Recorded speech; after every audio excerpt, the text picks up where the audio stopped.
Pride and prejudice among the stars. The quantum core hummed beneath Dr. Elena Chen's feet as the Earth vessel Curiosity approached the massive crystalline structure that served as the headquarters of the Vanguard Alliance. Through the observation deck's windows, the station seemed to shimmer like a diamond suspended against the velvet backdrop of space, its geometric perfection both beautiful and somehow unsettling. "Remember," Admiral Marcus Hayes said, his dark eyes fixed on the approaching station, "we're here to present our achievements, not to be intimidated by their light show." Elena nodded, clutching her data tablet closer. The quantum entanglement drive that she and her team had developed might be considered crude by Alliance standards, but it worked. More importantly, humans had developed it independently, without copying anyone else's homework. The reception chamber was a cathedral to advanced technology. Holographic displays danced through the air, showing the achievements of various Alliance species.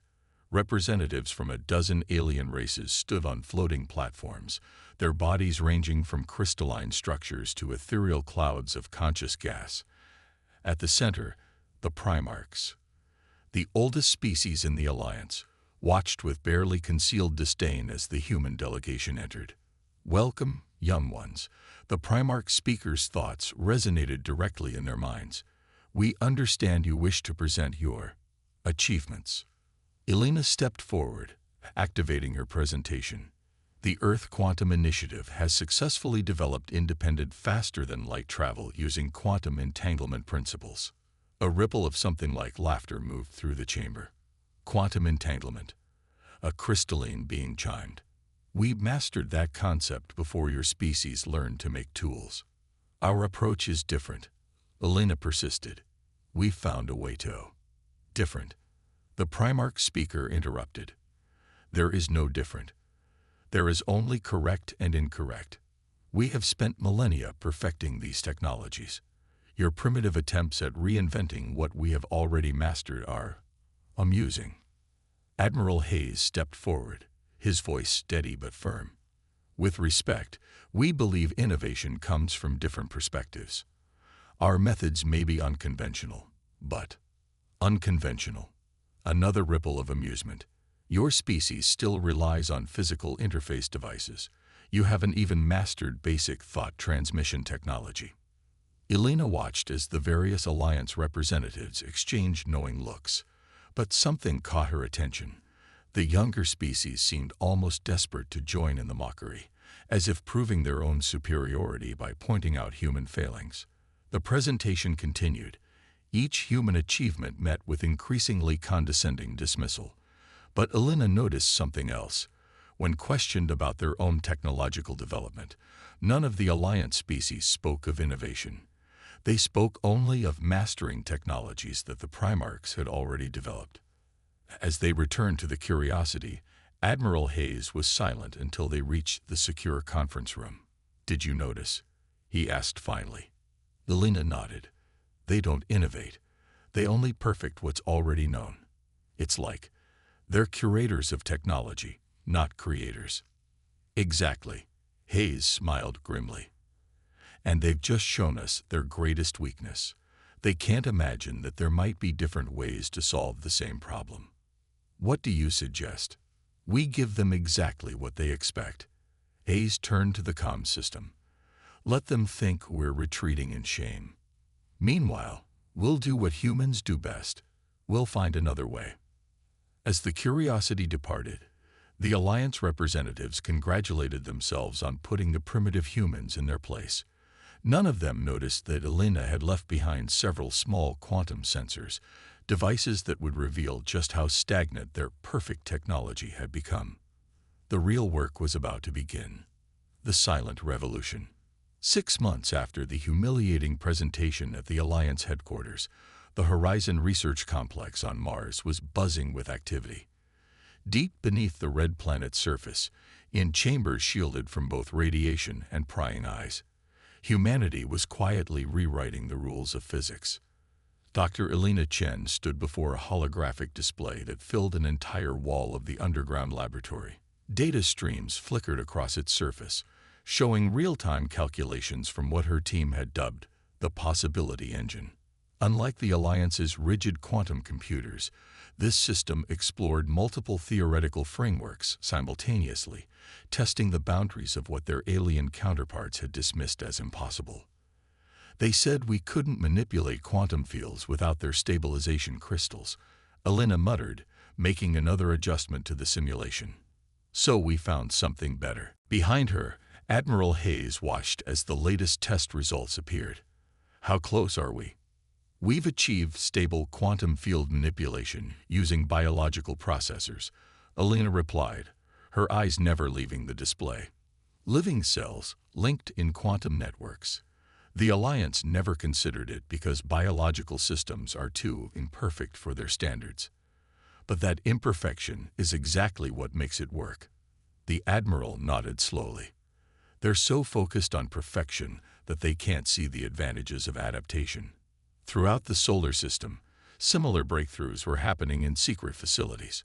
On Europa, researchers had developed energy shields that didn't just deflect impacts.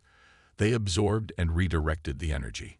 In orbital laboratories around Venus, scientists had cracked the code of gravity manipulation using principles derived from studying black holes rather than copying Alliance technology.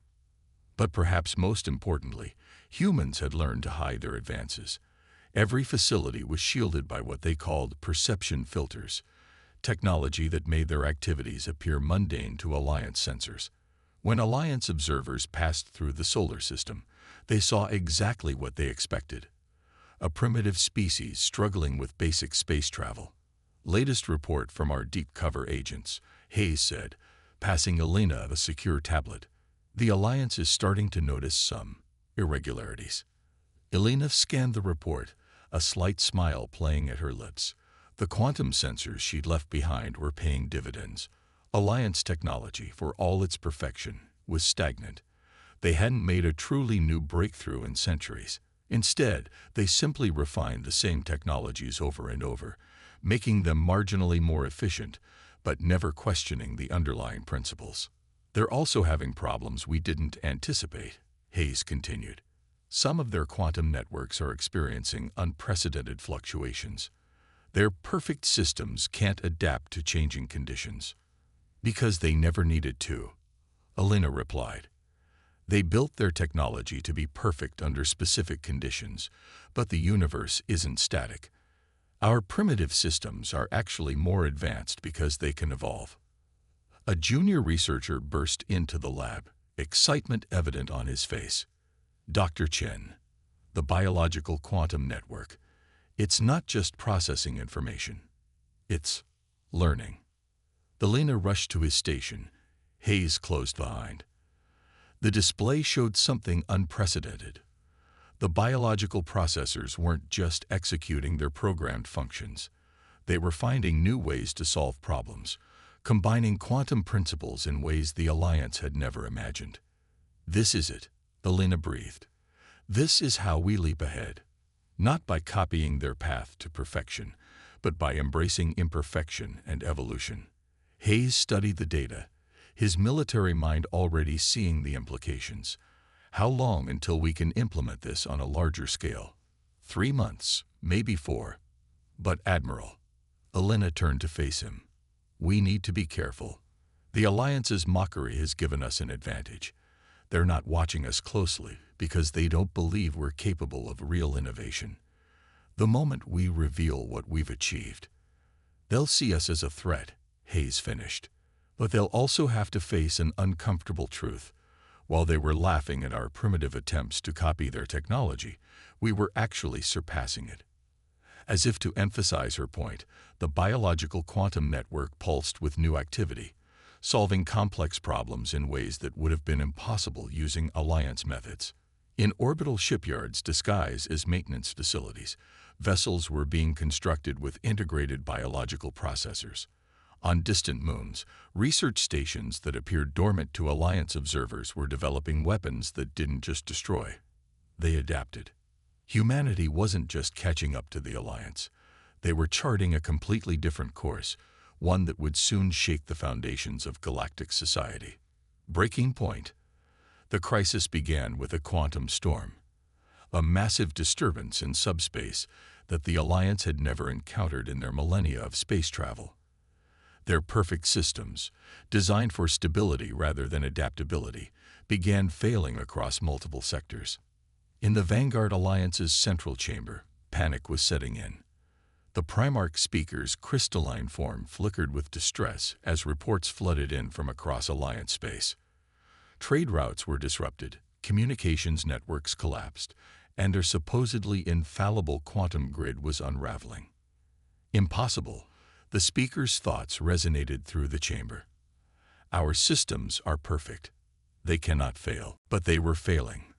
The quantum storm was evolving, changing its patterns faster than the Alliance's rigid systems could adjust. Centuries of refining the same technologies had left them vulnerable to something truly new. On Mars, Alina Chen watched the crisis unfold through the quantum sensors she planted months ago. The biological quantum network had detected the storm forming weeks earlier, but she had held back from warning the Alliance. This was the moment they'd been waiting for. "They can't handle it," she told Admiral Hayes, who stood watching the data streams with her. "Their technology is too inflexible. They need our help." Hayes nodded grimly. "And they're too proud to ask for it. Unless we offer it in a way that doesn't wound their pride." Elena finished. She'd already prepared for this possibility. The biological quantum network had developed multiple solutions to the crisis, each more elegant than the last. In the Alliance chamber, desperation was replacing panic. Several younger species had already lost contact with their home systems. The Primarch's perfect technology was useless against this chaotic threat. Then a message arrived from the Sol system, from the humans they had mocked months earlier. "This is Dr. Elena Chen of the Earth Quantum Initiative." The transmission began. "We've detected severe quantum disturbances in Alliance space. We may be able to assist." The chamber erupted in discord. The primitives, a crystalline being, chimed in disbelief. What could they possibly offer? But the Primarch speaker, facing the first real crisis in centuries, was no longer in a position to reject help, even from primitives. "Proceed," the speaker transmitted, trying to maintain dignity even in desperation. Elena's image appeared in their chamber, alongside a complex holographic display. "The quantum storm isn't just a natural phenomenon," she explained. "It's an evolution of quantum space itself. Your static systems can't adapt to it, but ours can."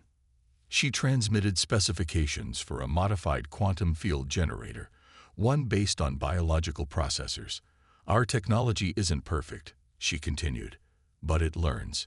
It evolves, just like the storm itself." The Alliance scientists studied the specifications with growing amazement. The humans hadn't been copying Alliance technology at all. They'd developed something entirely new, something that worked with chaos rather than trying to impose perfect order. "This is unprecedented," one of the Primarch scientists admitted. "But implementing it would require completely redesigning our systems." "Yes," Elena agreed. "Sometimes moving forward requires letting go of perfection." As the quantum storm grew, the Alliance faced a choice: maintain their pride and watch their perfect systems fail, or accept help from the species they had dismissed as primitive. In orbit around Mars, a fleet of ships waited. Vessels that looked deceptively simple on Alliance sensors, but contained technology that would reshape the galaxy. Humanity was ready to reveal just how far they'd come. But first, they would teach the Alliance a lesson about the power of imperfection. Admiral Hayes watched the Alliance deliberate through their quantum feed. "They're starting to understand," he said quietly. "Perfect systems can't evolve. And in a universe of chaos, evolution is the only way to survive." Elena finished. The hidden truth. The human fleet emerged from quantum space near the Alliance headquarters, their ships moving with a grace that defied the Alliance's understanding of physics. To the astonishment of Alliance observers, the vessels seemed to dance through the quantum storm, their biological processors adapting to each new disturbance in real time. In the Alliance's central chamber, The Primarch speaker watched in stunned silence as human teams efficiently deployed their technology throughout the affected sectors. Each installation of the biological quantum network brought another portion of Alliance space back under control, but it did more than that. It improved upon the original systems. "Impossible," one of the younger species representatives whispered, watching as human engineers reconfigured an ancient quantum relay. "Their technology. It's beyond anything we've achieved." Elena Chen, now coordinating efforts from the Alliance station itself, allowed herself a small smile. "Not beyond," she corrected.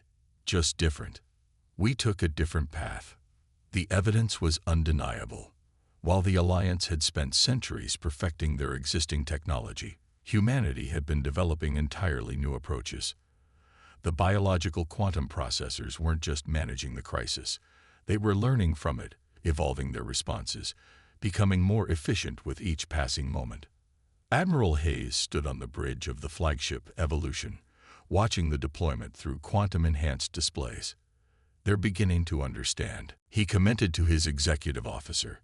"Show them the Lazarus Protocol." Throughout Alliance space, dormant human technology began to awaken. The quantum sensors Elena had left behind transformed, revealing themselves to be far more than simple monitoring devices. They were seeds of a vast network, one that had been quietly studying and improving upon Alliance technology for months. "You've been watching us," the Primarch speaker accused, its crystalline form vibrating with emotion. "All this time." "Learning from you," Elena corrected, "just as you once learned from those who came before you. The difference is, we didn't stop at learning. We innovated." In a dramatic demonstration, a human ship deliberately flew into the heart of the quantum storm. Alliance observers watched in horror, expecting it to be torn apart. Instead, the vessel's biological systems adapted, transformed, and emerged stronger. The ship hadn't just survived the chaos, it had evolved to thrive in it. "This is what you couldn't understand about us," Elena explained to the assembled Alliance representatives. "You saw our primitive technology and assumed we were trying to copy you. But we were never interested in copying.